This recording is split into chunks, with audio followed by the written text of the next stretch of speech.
ఒక్క చుక్క వర్షం లేదు. కానీ ఊర్లన్నీ వరదలో కొట్టుకుపోయాయి. భారీ వర్షాలు కాదు, క్లౌడ్ బర్స్ట్ కాదు, నదులు పొంగి పొర్లడం కూడా కాదు.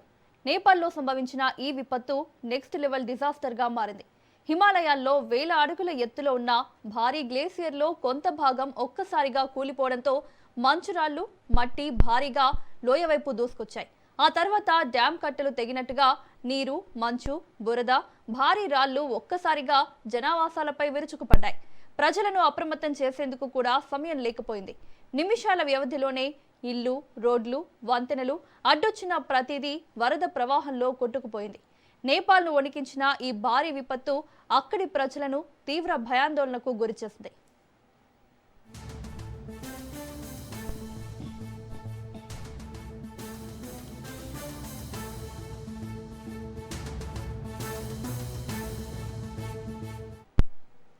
నేపాల్లో వరద బీభత్సం కొనసాగుతుంది. మృతుల సంఖ్య అంతకంతకు పెరుగుతోంది. ఇప్పటి వరకు 538 మంది మృతి చెందినట్లు అధికారులు ప్రకటించారు. 398 మృతదేహాలను వెలికితీశారు. మరో 1000 మంది వరకు గల్లంతైనట్లు సమాచారం. దీంతో సహాయక చర్యలు ముమ్మరంగా కొనసాగుతున్నాయి.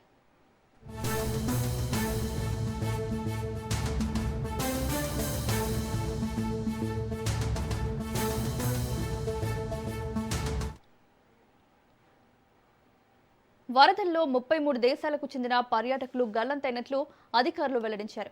మొత్తం 627 మంది విదేశీ పర్యాటకుల ఆచూకీ తెలియకపోగా వారిలో 320 మంది భారతీయులు ఉన్నట్లు సమాచారం.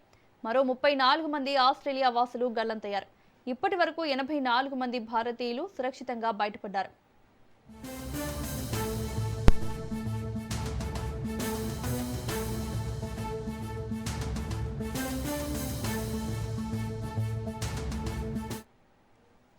ఇక వరదల్లో తెలంగాణకు చెందిన 23 మంది ఎన్ఆర్ఐలు చిక్కుకున్నట్లు సమాచారం. మరోవైపు ఆంధ్రప్రదేశ్కు చెందిన 7గురి ఆచూకీ కూడా తెలియకపోవడంతో కుటుంబ సభ్యుల్లో తీవ్ర ఆందోళన నెలకొంది. గల్లంతైన వారి కోసం అధికారులు సహాయక గాలింపు చర్యలు కొనసాగిస్తున్నారు.